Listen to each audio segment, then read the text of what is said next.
All right, welcome everyone to another episode of the HVAC Insider Series brought to you by Breezy. I'm your host, as always, CJ Todd, and it is a pleasure to be here with you all today. If you haven't done so already, please head over to the chat and let us know where you're tuning in from. Love to get to know you a little bit better.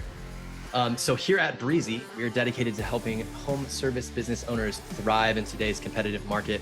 And that's why we invite experts of all shapes and sizes to share their proven strategies and insights, whether you're looking for boosting your sales, improving your operations, or maybe it's finally time to start implementing some time-saving automations.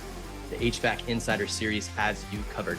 So I want to take a quick look at how Breezy is helping solve some of contractors' biggest frustrations.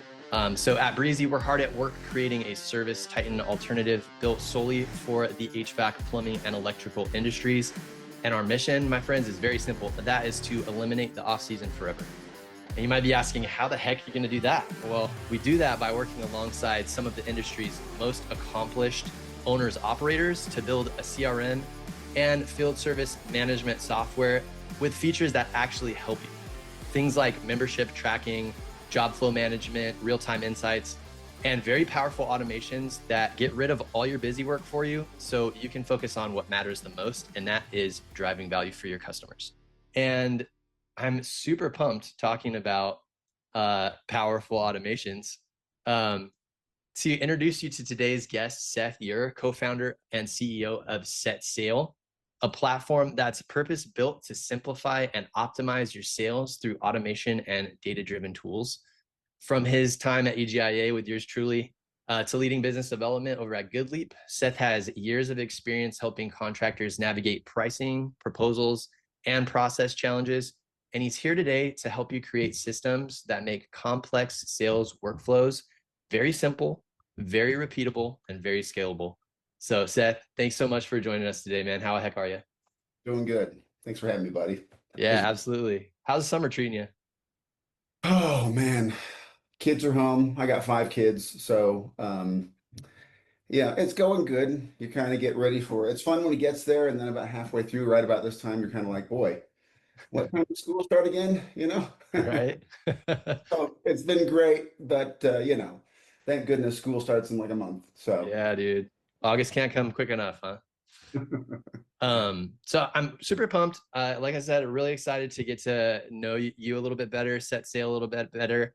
And I would love to understand your take on AI in the industry right now. Do you think people are implementing it? Are they confused by it? Like, what are you feeling?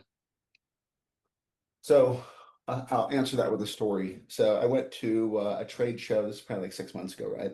So I go to this trade show, and there's all these vendors, and so I'm walking through, and I'm just kind of looking at who the AI, like the new entrants in the market are, right? And there's probably 10 companies that are all, less than a year old, right? Like cool new startups that are all utilizing AI. And one of the things that I noticed was that each one of these AI solutions was basically a little island. Like it covered a very narrow little niche. Um, and they didn't necessarily all talk to each other. And it was unclear exactly to me how they would all fit together. And so I went through and I counted up, okay, if I was a contractor and I was like committed to implementing AI in my business and I came to this show, I would think, okay, I'm going to go sign up for all these. And I figured out that if you want to sign up for all of those different services, you're going to pay them like $8,500 a month for these like 8 different services that all cover this one little tiny niche of your business. And so I think a lot of contractors are overwhelmed, Mm. right? Like you hear like, oh, everyone's got to adopt AI or you're going to die, AI or die, right? So you hear this crap and then they go out and try to adopt it and they're just like, isn't this supposed to make my life easier? Right? Right. The whole point of AI, do all the crappy work that I don't want to do and like do it better than I can do it so that I can do the work I'm good at. But then they go to adopt, and a lot of the tools I feel like are insufficiently broad. They're super narrow. So what are guys doing? I think a lot of the industry is trying to adopt AI, and some are doing a great job of it. But one of the issues I see is a lot of very narrow products, right? And so that can be difficult to manage, right? So I think Right. we will start seeing some consolidation here in the next. It'll probably be a couple years because the industry's so new. Like For sure. AI is so new. But yeah, I think in a couple years, you know, Breezy will probably start gobbling up all these guys and, you know, incorporate them into everything, all Breezy. For sure. Well, I would love to get to know kind of everybody on the call and how they're currently using AI. So I'm gonna launch another poll. What best describes the way you're currently using it? Are you integrating it into everything? Are you kind of skeptical and not sure where to start? Um, I think there is a ton of hype right now and a ton of kind of just trumpeting that horn and buzzwords, and it really feels confusing. And I mean, I've tried to be on the ground floor from the beginning, and I use a very streamlined process of automations and kind of utilizing Chat GPT and some Zapier integrations. But really, I think there's a ton of great tools out there. It's just which tools are best for you, which tools are going to help you thrive, and really like what's going to plug into your actual operations. So thanks again, guys, for participating in the poll. I see a lot of great information. I'm optimistic. I see the potential, and I want to learn more is the most responded. So that's good. You're on the call. You're where you should be. I want to hand the reins over to you now, Seth. You have a nice little presentation put together. So, guys, sit back, relax, enjoy this. We're going to be recording today's session, so don't feel like you need to take a bunch of copious notes. I'm going to send it out to you later this afternoon. So just engage and learn a lot. Take it away, buddy. All right. Okie dokie. So let me, there we go. All right. So really appreciate opportunity to be here. CJ, appreciate you having some time with us, and appreciate all the people who are joining, and hopefully we add some value. I always tell people it's like I don't know if I know stuff you don't know, but I'm going to share everything I know, and if there's anything good, feel free to steal it, and hopefully you can take a few nuggets away that are helpful in your business. So um, I want to talk a little bit about SetSale, but to your point, we just talked a little bit about um, AI. And so this is, I think about this quote. This is like, 150 years ago, T.S. Eliot, he said this. He goes, "Where's the wisdom we've lost in knowledge? Where is the knowledge we've lost in information?" And I think about we have been on this trajectory as a society for, I don't know, decades, where we've been moving deeper and deeper into data, right? Like data-driven decision making, data, data, data. And everybody is buried in data and information. Like how much time do people spend like digging through spreadsheets, trying to find correlations, trying to figure out some little nugget and something that would help them in their business. And I think that AI allows us to take a step back from that and kind of reclaim lost wisdom. So, like, this is a diagram that kind of is a different way of thinking about it. If AI is handling the data, the information, and the knowledge, which is what AI is good at, right? That allows humans to focus on understanding, insight, and wisdom, right? So, AI is not necessarily known for like delivering wisdom. That's really a truly human attribute. So, I'm an optimist. I think a lot of people are scared of AI. A lot of people are like nervous about it, but I think that it's going to make our lives better. And I think that there's a lot of people who are going to jump into the mix and get in front of it, and they're going to make a bunch of money, right? So the way I see it, AI takes all of the crap off your plate. It does the stuff that you don't want to do, and that's how we tried to design SetSale, right? So SetSale is really just HVAC selling so smart it's stupid. And the whole idea is all of the things that people don't really enjoy doing, let's use AI to automate those portions so that you as the individual can just do the stuff that people are good at. And that's not all of the, data information transformation. So that makes sense. Yes, So, crystal clear. Thank you. okay. So HVAC has a selling problem, right? So if you're a contractor, demand gets originated. It takes some period of time for you to get out to the house. And some of you guys probably heard the speed to close studies where they talk about how fast you get there. So the study that I read said that if you get to the home within 2 hours of when the demand is originated, the close rate is over 80%. If it's more than 6 hours, that close rate drops to less than 40%. And if it's 24 hours, you're into the teens, like the high teens, 16 to 18%. So just think about that, right? If you show up right when the homeowner has a problem, that's when they're ready to fix the problem. That's when they're ready to make a decision. The longer it takes you to solve the problem, the less likely you are to close that deal with that homeowner. And so one of the issues that we have in our market is, who's the first person who gets to the home? A technician. The technician shows up, they diagnose the equipment, they condemn it, then they call the supervisor or the comfort advisor, whatever it is, and it takes a period of time for that person to get there. Every single hour that passes is effectively a 10% reduction in your close rate. So if you can find a way to empower that technician to actually be almost as effective as the comfort advisor in selling, your close rate's going to go up just by virtue of the fact that you're there faster solving the problem. Okay. So that's thing number one. There's a time delay and a handoff. And in the handoff, there's a loss of social credibility, right? So you tech shows up, you like him, you trust him. Then the sales guy shows up and you're like, oh, you're the sales guy. I already don't trust you.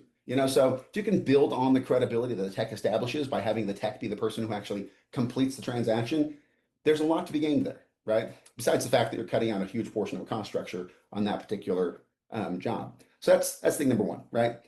Thing number two is, and I've heard this from so many guys, they say, I can't get my sales guys to present 3 to 4 different options. Like, well, why is that? And you ask the salespeople, and they're like, well, it takes me 35 minutes to actually build out a 4-option proposal in the right way. And that kills the flow of the sale, right? Like I'm sitting in your house and I'm like, hey, let me go put together something. I disappear for like 40 minutes. You're not just going to sit there and wait. You're going to go like get dinner ready. You're going to go pick your kid up from piano. It breaks up the entire flow. So you have to have a very instant, quick process to generate a proposal. The next thing is inconsistent pricing. And this is not usually malicious. This is usually like I don't have a very good tool for pricing my jobs. And so I make a bunch of money on some of them, and then I discover after the fact that I didn't make very much on some of them. And then the selling process itself, right? Like, so I've done ride-alongs with tons of comfort advisors and selling tax. I've been in tons of businesses. And what you find is even at a large business where they have good training programs and everything like that, that process is completely inconsistent. Everybody has a totally different selling process. And one of the things that I believe is that if something is not repeatable, it's not measurable. And if it's not measurable, it's not improvable. So if you don't have a process for your selling, you can't dial it in by making incremental changes, right? If you make an incremental change, how do you know it even worked? There's so many moving parts. You don't know which piece actually worked. So, these are really the problems. And the same problems are, of course, like replicated on the homeowner side. It's time consuming. They don't get good visibility into what the options are. It's not clear to them why they're selecting certain options or not. Not a lot of education, the trust issues, all that kind of stuff, right? So here's a secondary piece. HVAC has a data problem. And this is a subject to the fact that, there's tons of model numbers. We just had those regulatory changes. We had the refrigerant changes. All the model numbers changed again, right? So you have tons of model numbers. You have legacy numbers. You have the new numbers. You've got HI matchups, of which there are literally millions of them. And they're regulatorily, monitored. So you can't just put any old matchup in. You have to be tied in. So there's a lot of data, a lot of things going on. Added to that, now I have pricing I've got to build in. So I'm not just matching up the right system. I'm not just adding in the correct parts and building out the full project, but I've got to make sure that I'm pricing it correctly so that it's profitable to me. And there's a lot of moving pieces there too. So um, here's the deal. Those are the same problem. Okay. The data management, pricing, those problems and the selling problem are the same problem. Because the data management problem, you have to solve that in order to effectively solve the sales problem. Okay. So that's the way we approach this process from SetSale. Okay. Solve the data management problems and you can automate the sales process. You know, any feedback, CJ? What do you think? No, I think that that's incredible. I think, what really sticks out to me when you were saying, talking about the selling tech model versus the comfort advisor model, um, employing a comfort advisor, like you said, that's a cost, but it's also like that the handoff from the tech to the comfort advisor, you're gonna already lose people there. So I'm really interested to see what you have to say about that. Personally, I don't think that we eliminate comfort advisors, but I do think comfort advisors, they're really good at what they do. And what do you do when you have somebody who's really good? You put them into a hard situation. Comfort advisors should be running marketed leads. Okay. Those are more difficult to close. That's a harder situation. There's a lot more finesse involved in that, but tech turnover should be handled by selling techs. Okay. And, there's somebody listening to me right now and they're like, oh my gosh, that's so stupid. I would never look, there's different strokes for different folks. Okay. Like that's just the way I see this progressing. And maybe when I show you the tool, it'll make more sense too. Right. So I always love this line from the Matrix, what if I told you, right? This is the part where Morpheus is like telling Neo, like, what if I told you everything you like are in is a simulation, right? It's where he like blows his mind. But what if I told you that AI can do anything a human can do? And what if I told you you could hire an AI agent for a fraction of a penny and that they never slept and they never forgot a single thing that you trained them to do? What would you do? You'd go out and hire literally hundreds of AI agents, right? That is the truth. Okay, so the question becomes now it's an arms race of who can hire up AI agents the fastest. And in some ways, this won't be a direct AI agent. This will be a trained tool that has, like the AI has been trained in a very specific knowledge base to conduct a certain process. So that's what we built with SetSale. Okay, we're not trying to be a CRM. We just want to be the easiest, most idiot-proof sales process in the world. And we want to use AI very, very carefully trained in the HVAC selling process. We're only HVAC, we're just selling, we're very focused on just that niche. And we think, we've come up with something that's pretty cool. So, one last bit on AI, then we're going to actually talk about set sale. Okay. So, what does AI do really well? It takes unstructured data and it transforms it into actionable information. Okay. So I've got all this information out there. Like people who use ChatGPT know how this works, right? Like you're like, hey, tell me and what years did the Braves win the World Series? And the AI like reads through like every single possible like year the World Series was won. It comes back 1968, 1974. I don't know what the actual years are, but you get the point, right? Like it's taking tons of mountains of data and it's converting it into actionable information. So that's the first thing it's really good at, and it does it super fast, right? The next thing it does, pattern recognition and heuristic learning. So what that means is that it's seeing where there's patterns and it's learning from the way you interact with the data. Okay. So it's really good at recognizing the patterns, like what works. And then it learns from the way that you interact with things. And then it sort of customizes and tailors itself to you. So one of the sort of things you should think about that when you see that is automations, right? I can now automate so much of the crap that I'm doing. And so we built automations into SetSale so that it can automate. The tool actually learns from you. So as a selling tech utilizes SetSale, every time you make changes or alterations to the proposal that it generates for you, it's looking at what you're doing and it's learning from it. And so by the time you've used this 15, 20 times, the AI is literally generating a proposal the exact way you would have built it in 5 seconds, but it would have taken you 30 minutes. Okay, so the heuristics and the learning portion of AI is really powerful and it's super cool. Finally, tribal knowledge capture. So this is such a huge problem, right? You think like, in fact, I'll tell you a story. This is crazy. So I used to work at Daikin, okay? And Daikin's a great organization. And I was one of the people who was responsible for HRI matchups, okay? And if anybody has ever managed HRI matchups at the manufacturer level, it is it's a lot of work. It's a lot of complexity. There's enormous amounts of data. It's like Mission Impossible, okay? And there was like two guys at Daikin. I wasn't one of them. There was two guys at Daikin who I swear had memorized like the whole freaking HRI database. They just freaking knew everything and they relied on them so heavily. Like every time you had a question, you pick up the phone, hey, what are we supposed to do on this matchup? Which one of these matchups do you think is a higher priority or something like that, right? Well, one of these guys got pancreatic cancer and died. And diagnosis till death was like less than 3 months. So it was a huge problem. There was this massive amount of tribal knowledge that was lost because this guy who was like a walking genius just boom, he died. And so that's tragic for his family. It's also catastrophic for the organization. And so a lot of businesses, in fact, I guarantee you that every single person who's listening to this webinar right now is working at a business where they think to themselves, there's one person, if that person died, holy crap, we would all be screwed. Because somehow that person has some crucial portion of our business like on lock in their head. Okay. That is dangerous. And what AI does is you can transfer that knowledge, all that tribal knowledge, into repeatable, measurable, improvable type processes that AI can manage. So you decrease your risk. Does this make sense? Again, crystal clear. I like this next slide because I'm a firm believer process friction kills sales, right? Like not just a believer, like this is an article of faith for me. Like, and this is what's based upon if people are always wondering how can I increase my close rate? Here's how you increase your close rate. You make it easier. you reduce process friction. So Amazon, when they move from 5 clicks to 1 click, a lot of people, I mean, most people on this call remember this, right? You went to 1 click buy instead of like the 5 clicks. Their sales went up by 28%. Amazon, with the scale that they're at, tens or hundreds of billions of dollars, whatever the sales are, 28% because you removed 4 clicks. It's ridiculous. Going like this, bing, bing, bing, bing, bing, 4 times, that's what's stopping you from buying, right? So you think about that, the implications are huge. It's like people think, well, if I just ask the customer to do this one additional thing, it's not going to be that big of a deal. Yes, it is. Anything you're asking the customer to do that's going to slow down the process, that's a big deal. You have to think about every single piece of your sales process in this context right here. Process friction kills sales. It's got to be insanely easy.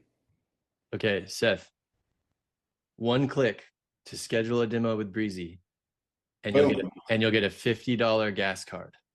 Oh, see, that's like sales acceleration. 1 click, that's all. You should patent that. I think the attorney has the one call, that's all, but you could have the 1 click, that's all for Breezy. Like that. That's good. All right. So the next thing to think about, and you can think about this in the context of Amazon too, right? Come on, there we go. Everyone likes to buy, no one likes to be sold. Okay. Like, I don't know about you guys, but nobody ever called my wife from Amazon and gave her like a tutorial on how to manage the app. Like, okay, so now you're going to go to your profile, see your settings right there. All right, so you can change your credit card right. That never happened. Like, every single, every person alive knows that it's really easy to buy crap on Amazon. I have like 6 boxes a day that arrive at my house, and you're like, honey, what are we doing? Where is all the what? We don't need this crap. So Seth, only 6? I know That's lucky. that's a slow day, right? But you think about it, right? Like it's fun to buy stuff, but nobody wants to be sold. Okay. So, and the difference between like this happy, pleasant purchase experience and like a painful sales experience is the pressure, right? That's the only difference. I'm spending money. Okay. That should be a painful experience, but it's not. If you're spending money to buy stuff that's like kind of exciting, that's a fun experience. And so keeping that in mind, everyone likes to buy, nobody wants to be sold. Removing the pressure, but making it super easy. That's the name of the game here. So this is a guy, Sal Khan. Some people have heard of him. So he started a company called Khan Academy. And it's not even a company, it's an educational nonprofit. But this guy's like double PhD from like Harvard, MIT. He's absolutely brilliant, okay?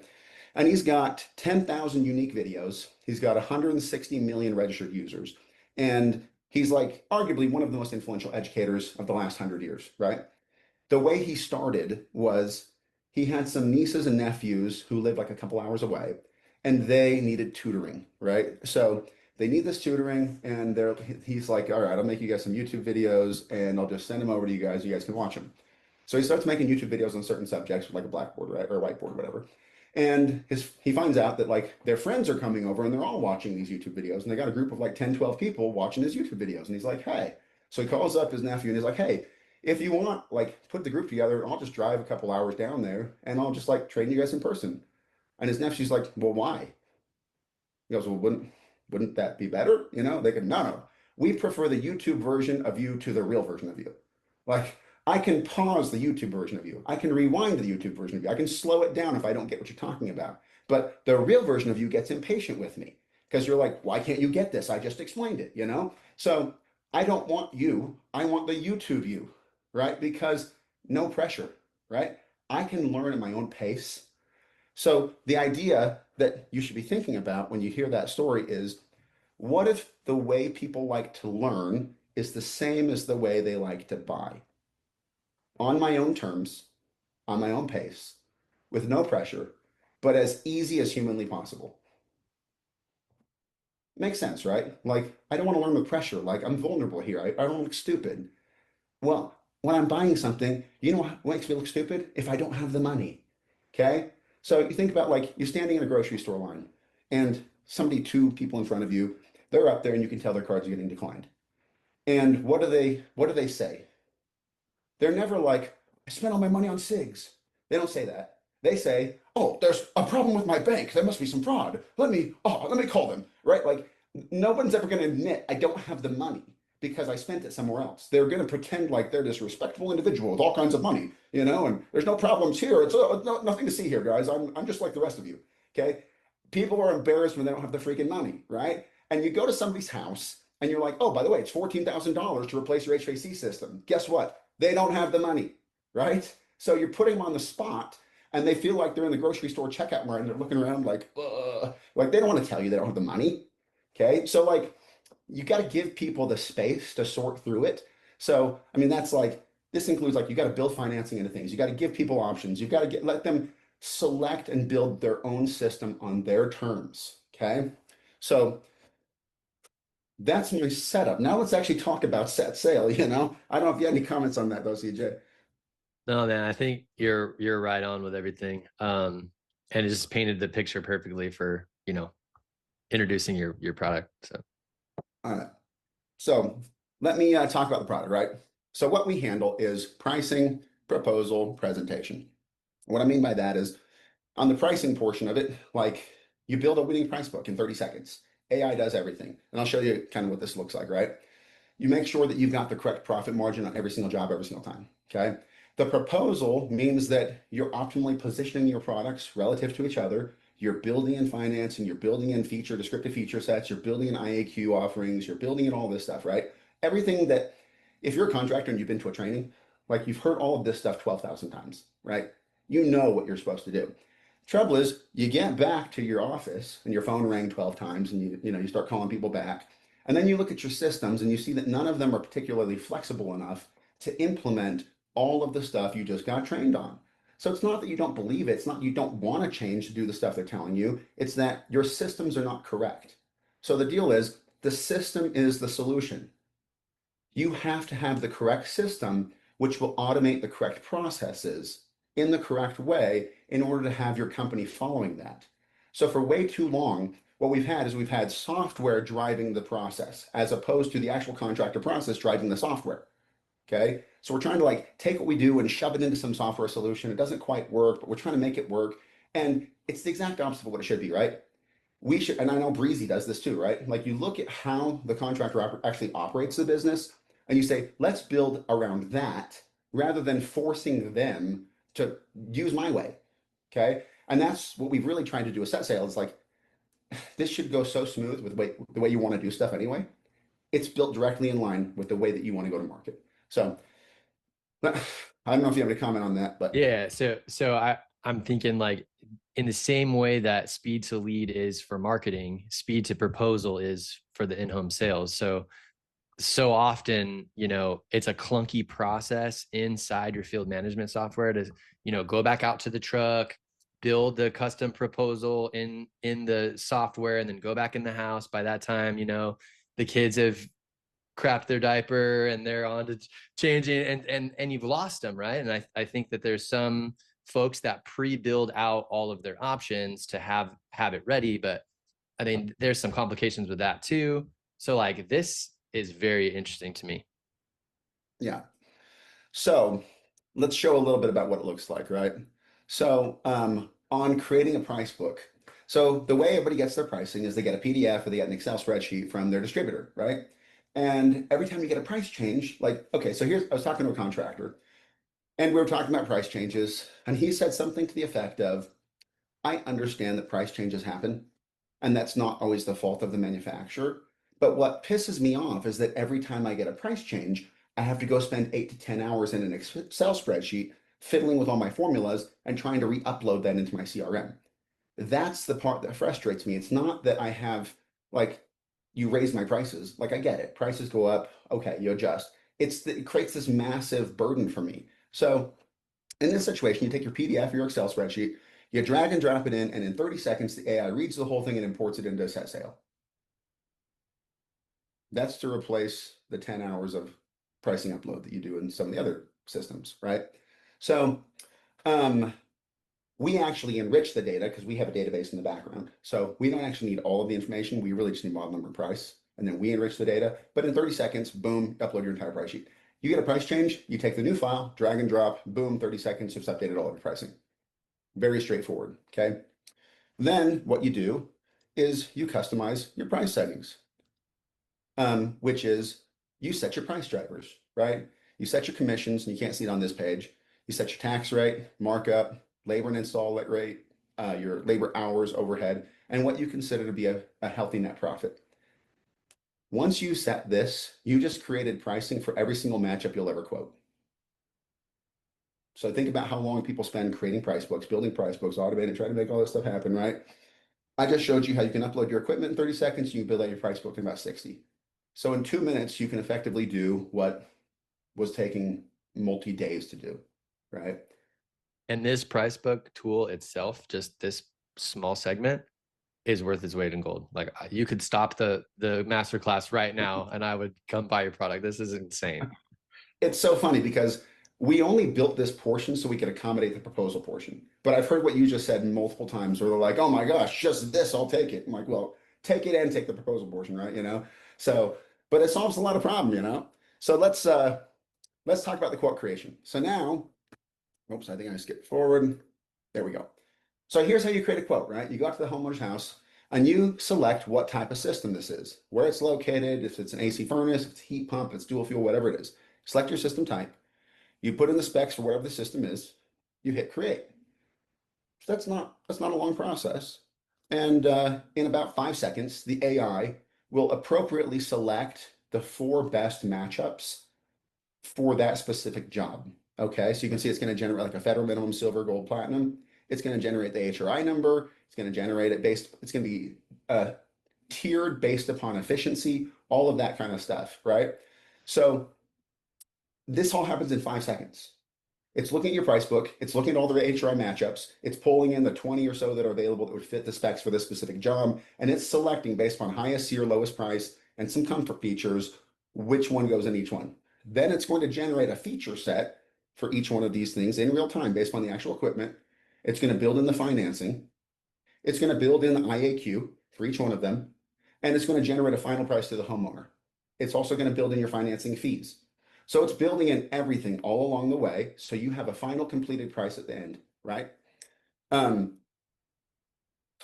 this is pretty cool. Okay. Like this is part, I'm super proud of this part because it's just, there's a lot that goes into it and there's a lot of AI decisioning. But the fact that it all happens in 5 seconds is freaking amazing. Like, I feel like I'm overselling, but I just think this part's so cool. It's so fun. Um, yeah, Seth, Vicky asked what method is it using to match the equipment to the load? Is it manual S compliant? What method is it using to match the equipment to the load? So the implication here is that the contractor did a load calculation. So we don't do the load calc. Like we don't have load calc tools in this. So the implication is that whatever process the contractor uses today to do a load calc, they're using the exact same process, and they just tell us this is a 3.5 ton system, 80,000 BTUs or whatever, right? So it's a great question. We've investigated doing integrations with load calc software. The trouble is that today the software hasn't progressed enough to where I want to integrate with it. We're gonna be candid, right? I think there's a lot of AI advancements that are going to come associated with like LiDAR and manual J load calc and all that kind of stuff. But today we don't do the load, we don't handle the load calc part of it. Yeah, that's a good question. Any other questions in there? No, just Jim said that they're going to start a Service Nation fishing university since I like HVAC that. owners will have all this time to go fishing using this system. So I want in on that, Jim. I would say count me in. I'll take that. Okay, so you can see that it generates the pricing. It automatically generates. So if you're the homeowner, so this is the bottom portion of what it generates, it shows you the full cost breakdown. You can see what your net profit is. You can see all of that stuff. By the way, if you start offering discounts, you will see in real time the net profit get reduced. So if this goes down below 20%, if that's what you've set your healthy net profit threshold at, that's going to turn red. And that's a signal to your selling techs, your comfort advisors, that that is not a healthy job. You can't sell that. So the thing that the comfort advisor or selling tech needs to know is they need to know how much do I make on this? What's the total customer price? And is this a healthy margin? So that's the view you get if you're the salesperson. Those are the only 3 things you see. Come on. There we go. All right, so this is just an example of one of the slides. But so once you've generated a proposal the next step is you kind of want to lead the homeowner through a presentation of sorts. And so there's a customized presentation that you can customize to you, but it is built around best practice. It's modeled after, if you go to all the best practice groups of sales trainers, you start to kind of get a feel for what the best practices are. You see patterns in some of the trainings you get. And so we've designed this to be minimal, it's 8 minutes long, but mirroring all of the best practices. So it's a combination of building credibility for the contractor, homeowner education to the extent to like help them see that high efficiency is going to be a much better option. And then, leading them to the water and letting them drink kind of thing. So this is one example of how you make it homeowner centric, explaining SEER, like miles per gallon, a higher number means a lower energy bill. Most people can understand that. On AFUE, for every dollar you spend on fuel, you get 96 cents of heat. Pretty straightforward. So now you start to understand how these SEER ratings or the AFUE ratings, the efficiency ratings, translate to your bottom dollar every month. So there's a customer presentation. So what happens is I look at my proposal, it looks good, I hit present, and I hand my iPad to the homeowner. There's now an AI-driven presentation that leads through. Now I can walk through it myself. I don't have to have the AI do it. But if the AI does it, it's very smooth, it's very clean. And the other benefit is I can select other languages. So if I show up and the homeowner doesn't speak any English, I just click into Spanish and the AI will deliver the entire presentation in Spanish. It will translate the actual slides into Spanish as well. And so now you have more of an ability to sell people who you would normally have a hard time communicating with, right? This makes sense? That presentation always concludes with a proposal. So if you look at this, here's the proposal. And what the homeowner has the ability to do is they can hide ones they don't like. If they click into show equipment details, they can pull up spec sheets, they can pull up brochures, they can pull up warranty data directly from the manufacturer on that specific piece of equipment, on that matchup. They can select their financing plans. Although, remember, we added in the financing dollars, any plans that are available will cost them less than what was built in. So I want them to feel they're customizing their own quote, but I don't want them to do it in a way that's going to hurt me financially. Okay. If you look down here on the bottom where the add-on options are, if I toggle on the UV light, that's going to add $10 a month to that. So that's going to automatically jump to 146. So in real time, the homeowner can toggle on and off different things that they might want to buy, and they can see in real time how it affects their monthly payment. And people like that because if you're trying to sell me a UV light, I'm like, I don't think I need that. But if I look at this and I say, so what does a UV light do? I say, well, it's antibacterial, anti-germicidal light. And effectively what it does is this new system is going to filter the air in your home 2 to 3 times per hour. And every time it cycles through there, it's going to kill all the bacteria that's floating around in your air. So if you have a child who comes home sick from school, you don't all suddenly get sick in the next 24 hours because your system is actually purifying the air as it goes through. Can Everyone's someone please come sell me that immediately? Because we're getting sick like every 6 weeks. I bet there's some people on this webinar who would sell you something like that. Yeah, reach out. I'm down. Well, you know, I'm up for a new system. $10 a month, CJ. All right. All right. So, but just giving the homeowner the opportunity to buy. Remember, the goal is people like to buy, they don't want to be sold. So I want to make it as easy as possible. I want to give them options that make it clear what their options are side by side. I don't want to overwhelm them with too much information because that's the big mistake a lot of these like proposal softwares do is like all this information on this matchup. It's like, guys, I don't need to know that you've got 4 elbows and 7 returns and some of these pump ups. They don't know what that crap is. I don't care that you're putting a whip and a disconnect and a pad on this thing. I don't even know what that is. Don't tell me a big old bunch of information. Tell me what I care about. So that's what we try to do. Hone in on what you care about.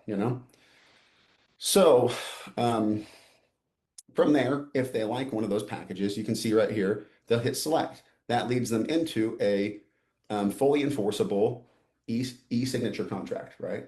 So it's going to display what's going on here. It's going to do all this stuff. It's then they type in their name, they hit submit, and it leads to a page that says your order is confirmed. Here's the next steps, apply for financing, little button apply here, and then gets you scheduled for installation. So it will lead them through the whole thing. So here's the thing to note here, right?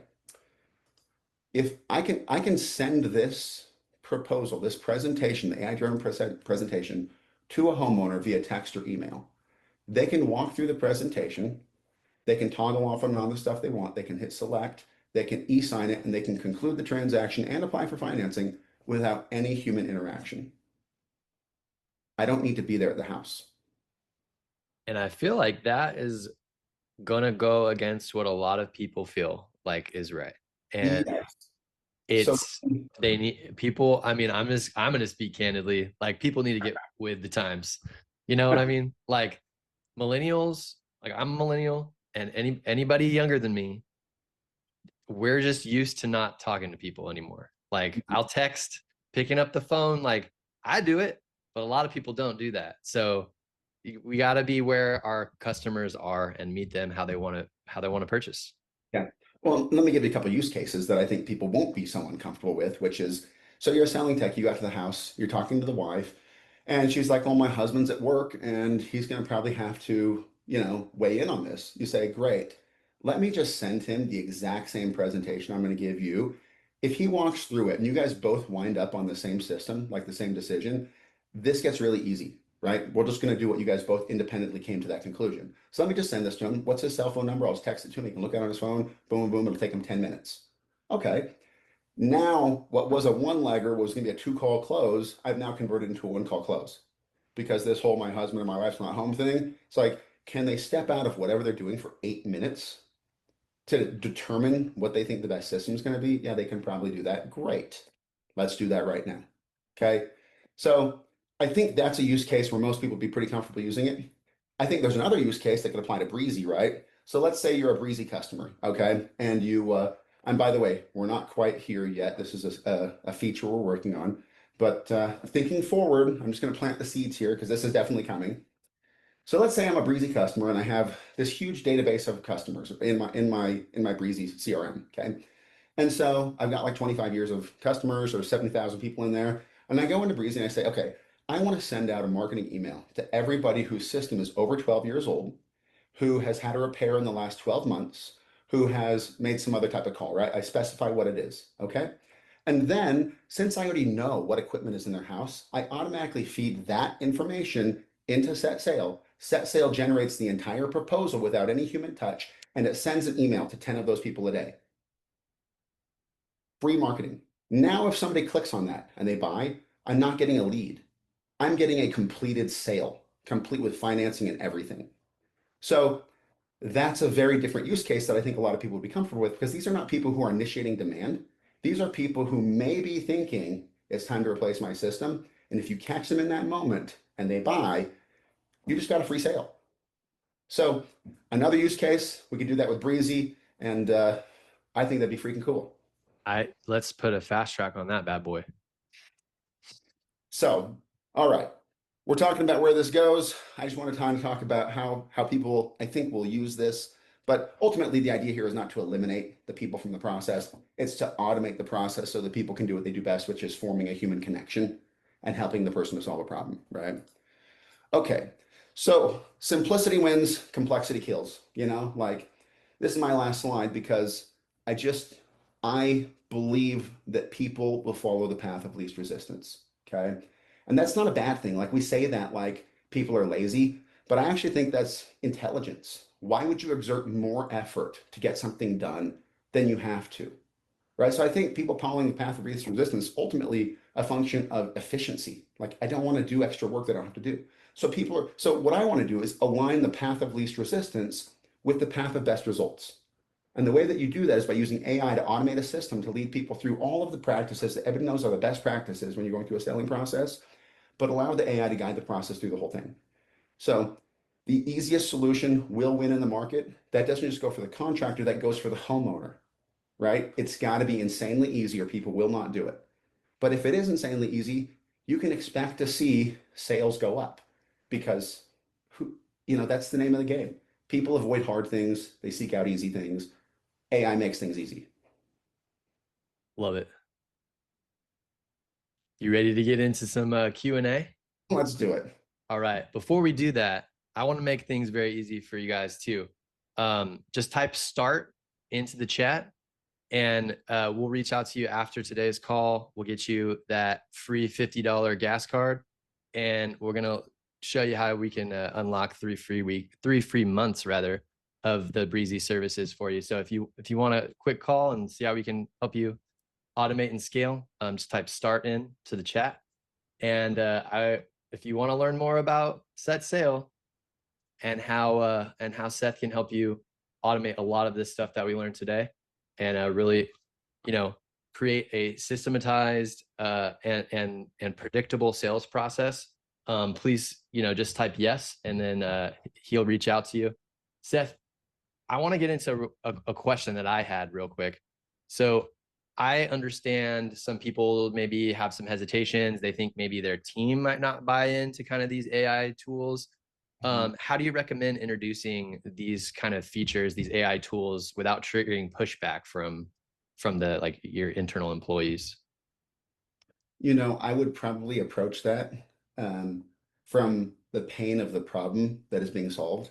So let's say I have a group of selling techs or comfort advisors, and I'm concerned that some of these guys are older and they might be resistant. And I come in and I say, hey guys, I want to talk about what are the worst parts of the process that you have to do when we're going through the sales process. Okay. I know a lot of you guys have told me this stuff before, but let's just make a list up here.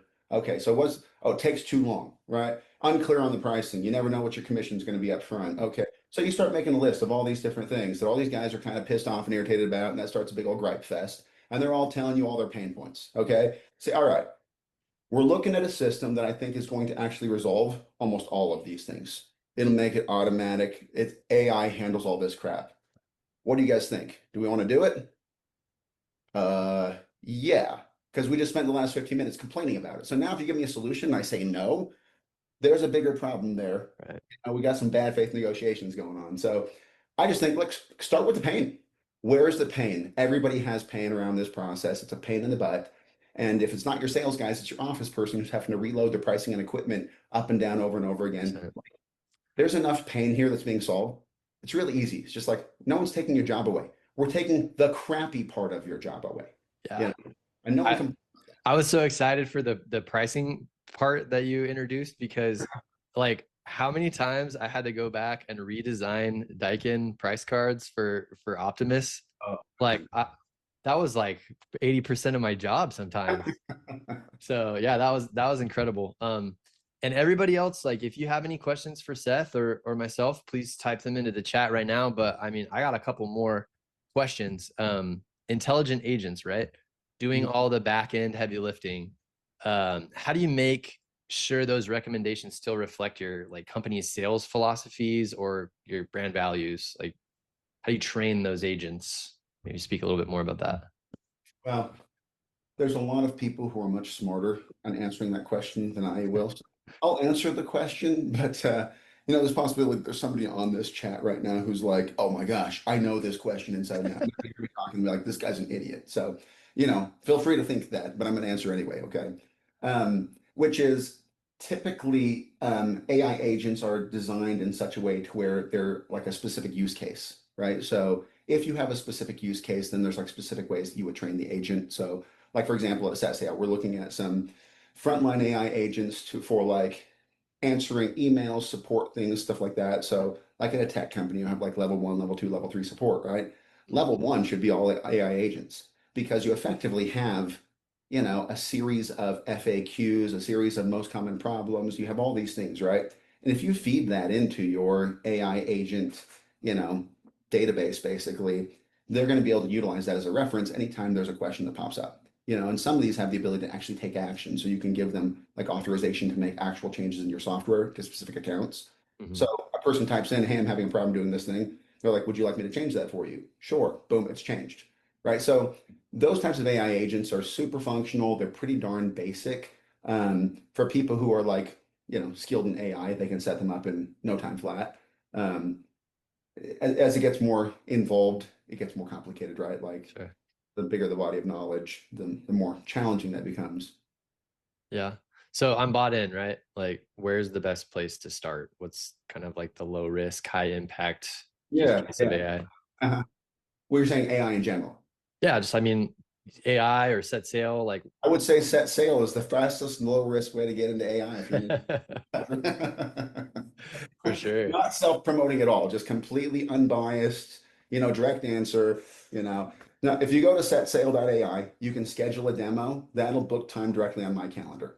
All right. So I'll straight. drop the link in the chat too for the simple Okay. one-click sign up there. There we go. Super. So, you can book time on my calendar, and we can walk through it and see if it's a good fit for your company, that kind of thing. Um, AI in general, like taking a step back, yes, you can upload multiple brand price books. What's up, Spencer?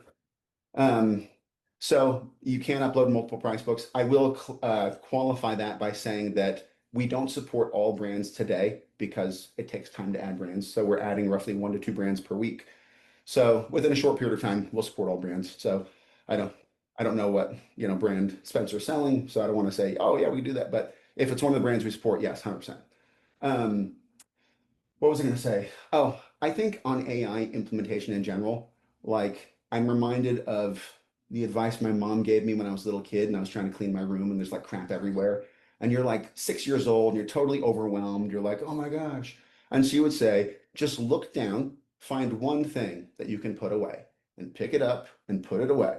And then look down and find one other thing you can put away and pick that up. And if you just keep on doing that, after some period of time, the room will be clean, right? And so I think it's the same thing with AI. It's like, look, just find one thing that makes sense for you in your business right now. Don't try to tackle everything. Don't be, oh, I have to string all these things together and build out automations. And, I don't have anybody techie in my whole company. Dude, don't do that. Just find one thing that will work for you right now. Start there, implement it, get it going, get comfortable with it, and then find one other thing. You know what I'm saying? Like, I just think we make it too complicated. At the end of the Yeah, day, it's just one step at a time. absolutely. What are kind of some of your current clients experiencing with it? You have any kind of numbers or like what's the feedback right now? Yeah, I mean, we're very new. Like, I've been at this for 1 month full time. So, we've been building it for much longer than that, right? But like, so we're a month in. So the feedback has been very positive, like very positive, as you can imagine, right? Like it solves a lot of problems for people. And so just the price book piece alone is like, oh my gosh, dude, I've gotten so many price changes in the last 2 years, and this has made my life so much easier. So just that piece alone, you know. The one piece I would say is, and this is on us, right? So we're just hiring up our customer success and enablement department, right? And that's going to be really helpful because up until now it's been me, right? So um, the one concern is you take people who are not used to using AI at all, and now I'm giving them like a highly automated AI tool. So I've had a lot of questions where like, well, how do I do this thing? They're like, oh, just go right here and click this thing. Oh, okay. So like learning any system, there is a learning curve. It's different though, because in most systems, you're so involved in the system and you do like this 10-hour setup process. So at the end of the 10 hours, you're like, dude, I know this system inside and out. Because the AI does all the setup on our system, so you're done in like 45 minutes, you might end up with a tool that then you're like, I still don't really understand this tool as much. I love how it does this thing, like I can use it, but I don't understand everything it's doing or if I can make alterations. And so that's a little bit intentional. I had a buddy who said, don't make me learn it to use it. And I like that. Like, don't make me learn how to do something in order to actually do it. Let me do it myself. Make it intuitive enough. So for people who use it, it's very intuitive, super clean, very minimalist type design. And they figure it out pretty quickly. The problem is you use it once and you're like, oh, then you use it like 4 days later, then use it another day, like 3 days. It's like, guy, stop the other thing you're doing. Just adopt the software, okay? I promise in like a week, you're going to be completely comfortable. So normal change management struggles, but outside of that, it's been very positive. That's incredible. And yeah, I mean, the point of this show, everybody, is to bring on, trailblazers and to bring on really, useful and streamlined and simple tools that can really impact, your day-to-day operations. And wouldn't have Seth on this show if we didn't fully endorse and believe in what he's doing. So really excited to, be kind of in on the ground floor at this stage in your business. And I have worked in SaaS and Silicon Valley for it's quite a while, and I see the writing on the wall, and so have you. And this is going to be an absolute game changer for everyone. So I really appreciate you coming onto the show and sharing this with us. Is there anything you want to leave the audience with as we wrap up?